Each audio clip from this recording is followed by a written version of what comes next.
Bonjour à tous et bienvenue sur le plateau de 100% Course, votre nouveau rendez-vous sur l'antenne de BFM Paris. Chaque semaine, nous allons évoquer l'actualité hippique grâce à des reportages, des pronostics et nous parlerons également des courses du week-end sur les hippodromes parisiens. Il y en aura pour tous les goûts, que vous soyez turfiste expert ou futur amoureux des courses. Voici le sommaire de ce premier numéro avec la planète course qui était au rendez-vous ce dimanche sur l'hippodrome de Longchamp pour les dernières préparatoires au prix de l'Arc de Triomphe, la plus grande course du monde.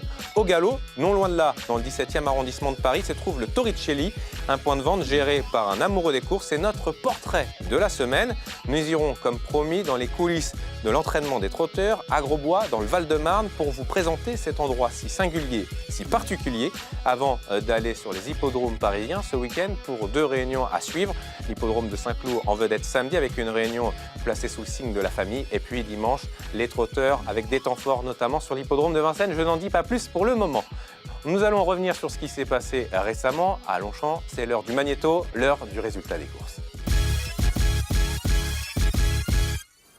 Avec un gros morceau qui vient de se dérouler ce dimanche sur l'hippodrome de Longchamp. Nous sommes dans le Bois de Boulogne pour le Temple du Plat avec les dernières préparatoires au prix de l'Arc de Triomphe. On le disait, la grande échéance mondiale pour le galop qui aura lieu le 3 octobre prochain sur ce même hippodrome du Bois de Boulogne. Nous allons revoir les dernières préparatoires, les répétitions générales et notamment une favorite, la favorite de l'Arc de Triomphe qui est anglaise, c'est Snowfall qui portait le numéro 2 dans cette épreuve qui devait gagner avec beaucoup de facilité. Ça, c'était pour la théorie. En pratique, elle a été devancée par Théona qui traversait la Manche pour la première fois. C'est une Anglaise qui s'est imposée à la cote de 17 contre 1 et qui a bousculé un peu la hiérarchie établie pour le plus grand bonheur des parieurs présents sur l'hippodrome de Longchamp. Nous allons passer à la deuxième préparatoire avec non pas cette fois une surprise mais plutôt une sensation japonaise avec Deep Bond qui faisait ses premiers pas dans l'Hexagone, un concurrent qui était arrivé en France durant l'été pour s'acclimater, pour s'habituer au rythme français et qui a dominé son sujet de la tête et des épaules ici. Il sera l'un des favoris puisqu'il a fait très belle impression dans ce prix foie. Peut-être que les Japonais auront le sourire prochainement puisque depuis 30 ans, ils sont maudits dans l'Arc de Triomphe puisqu'ils n'ont jamais remporté cette épreuve. Ils sont souvent passés près de l'exploit, mais ce n'est pas encore arrivé. Nous allons conclure ce chapitre du débrief avec la troisième préparatoire. Maintenant, le prix Niel avec les jeunes pousses. Ce sont les concurrents âgés de 3 ans qui vont affronter les chevaudages dans quelques semaines. Et ce sont les Français qui ont brillé, jumelés français, premier et deuxième, avec Bubble Gift qui a gagné d'un nez. Vous allez voir, c'est très serré dans les derniers mètres de cette épreuve pour devancer Baby Rider. Ce seront nos deux porte-drapeaux face au contingent étranger, très ambitieux et très doué. Vous l'avez vu il y a quelques instants. Nous allons laisser pendant une minute ou deux le sport de côté pour évoquer le jeu et retrouver un patron de point de vente. Et nous sommes non loin de l'Arc de Triomphe. Je parle cette fois du Monument à Paris, dans le 17e arrondissement, pour retrouver le Torricelli. Et Ramon Domenech qui tient cet établissement depuis 8 ans. C'est un amoureux du cheval depuis sa plus tendre enfance. C'est un reportage signé Clélia Moncorgé et Quentin Goffette. Dans le 17e arrondissement de Paris, entre la place des Ternes et la Porte Maillot, le marché couvert est une institution. À l'image du Torricelli repris par Ramon Domenech en 2013. Si certains hésitent à prendre du melon, le patron de ce point de vente a foncé sur l'occasion. Un pari gagnant qui renforce sa passion jour après jour. J'ai monté à cheval quand j'étais jeune, en Espagne, sans selle, sur la plage, etc. Et puis si on m'aurait dit un jour que j'allais en faire mon métier, je ne l'aurais pas cru. Et c'est vrai que je joue une passion folle, quoi. Je suis vraiment devenu, je ne vais pas dire un expert, mais j'ai affiné mes pronostics, je connais toutes les casaques, les entraînements. Il y a des chevaux que je suis depuis des années. Donc oui, je suis à fond dedans. Je ne suis pas là par hasard, en tout cas. Moi, je ne suis pas dans un PMU par hasard. Proche de Longchamp et d'Auteuil, le Torricelli est en quelque sorte l'antichambre des hippodromes parisiens. Les turfistes aguerris conseillent les néophytes. Les pronostics s'enchaînent dans une ambiance qui s'intensifie à l'amorce de la ligne droite et qui se répète au quotidien. L'atmosphère, elle est vraiment géniale.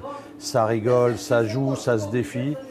Et donc, je suis très fier d'avoir réussi à mettre cette ambiance et d'avoir une convivialité, un état d'esprit qui est vraiment génial. Tous les clients se connaissent, tous les parieurs se connaissent et ils ont tous la même passion. Et ce, jusqu'au bout de la nuit, puisque le Torricelli reste ouvert même les soirs de nocturne sur l'hippodrome de Vincennes. Et ça tombe bien, nous vous emmènerons très bientôt dans les coulisses d'une réunion nocturne sur l'hippodrome de Vincennes. Vous l'avez compris, 100% course, c'est la nouvelle émission ambitieuse avec plein de projets sur l'antenne de BFM Paris. Et nous allons voir maintenant les secrets de la compétition, les secrets de l'entraînement avec un prochain reportage. pour aller en direction du centre d'entraînement de Grosbois, cette fois, qui est connu et reconnu dans le monde entier. Il est relié à l'hippodrome de Vincennes par l'autoroute A86. C'est un complexe sportif qui accueille chaque année les meilleurs chevaux du monde. Découverte de cet endroit un peu hors du commun grâce à Clélia Moncorgé et Quentin Goffet. C'est un monument des courses françaises. Situé à 15 km de Notre-Dame de Paris dans le Val-de-Marne, le centre d'entraînement de Grosbois s'étend sur 3 communes, Marolles-en-Brie, Villecresnes et Boissy-Saint-Léger. 415 hectares composent ce cadre naturel d'exception. Entre la faune et la flore, les trotteurs s'exercent toute l'année dans des conditions toujours optimales, en particulier l'hiver où les 1500 box sont occupés par les meilleurs chevaux européens. Pour les trotteurs, il y a une grosse saison qui est ce qu'on appelle le meeting d'hiver de Vincennes, donc entre novembre et mars, où il y a des courses quasiment tous les jours à Vincennes. Et pendant cette période-là, Grosbois est plein, c'est-à-dire que nos 1500 box sont occupés. Nous avons des entraîneurs qui sont locataires des établissements. Certains sont là toute l'année, donc Grosbois est leur lieu d'exploitation principal. Et les structures de province, qui sont souvent des grosses structures, viennent avec leurs meilleurs chevaux pour le meeting d'hiver. Pour maintenir cette réputation qui dépasse nos frontières, Grosbois s'appuie sur une trentaine d'hommes au quotidien.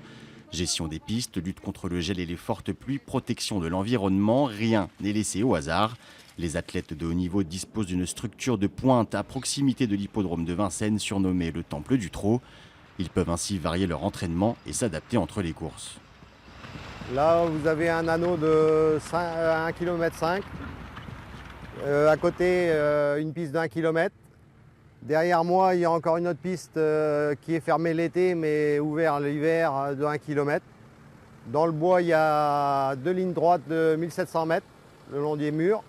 Et l'allée royale, 1 km en montant, 1 km en descendant. Plus environ 50 km d'allées cavalières autour des établissements et du bois. Autour de ces pistes, Grosbois peut compter sur ses nombreux atouts. Visuel avec le château et son musée, technique avec une école de jockey et sa clinique vétérinaire. Un microcosme ouvert à tous qui se dévoile ce week-end. On vous invite à venir visiter Grosbois. Depuis quelques années, on a mis en place, on propose au public des produits qui permettent de visiter soit le château, soit le centre d'entraînement, avec des visites sur lesquelles vous pouvez vous inscrire sur Internet, sur le site www.domaine-de-grosbois.com. Et puis, pour information, le 18 et 19 septembre, nous participons aux Journées du patrimoine, donc 2 journées portes ouvertes avec 2 thématiques particulières, le samedi et le dimanche. Et venez costumer ce samedi pour participer à la grande fête impériale. Il y aura également un déjeuner sur l'herbe et une séance de cinéma en plein air. Attention, dimanche, journée spéciale rétromobile avec une pléiade de véhicules anciens. On poursuit avec vos rendez-vous, cette fois du week-end et sur les hippodromes parisiens. Avec 2 hippodromes en activité ce week-end, tous les 2 accessibles en transport en commun, notamment samedi avec l'hippodrome de Saint-Cloud, avec les galopeurs et un quintet plus. C'est la course la plus suivie, la plus jouée de manière nationale. L'entrée est à 4 €, gratuite pour les moins de 12 ans, avec beaucoup d'activités, notamment pour les enfants. Et puis du grand sport ce dimanche sur l'hippodrome de Vincennes, avec 2 groupes 1, le prix de Normandie et le prix de l'Étoile. Groupe 1, c'est le niveau le plus élevé au niveau de la compétition. Toutes les informations sont disponibles sur le site letro.com. Autre rendez-vous hippique sur l'antenne de BFM Paris, ce sera chaque dimanche dans Direct Course. Une épreuve à suivre avec des experts du pronostic. Rendez-vous dès 15h45 avec Anthony Gruot et Guillaume Covès. On se retrouve la semaine prochaine pour un nouveau numéro de 100% course. J'espère que ça vous a plu, que vous serez des futurs passionnés. En attendant, l'info continue sur BFM Paris.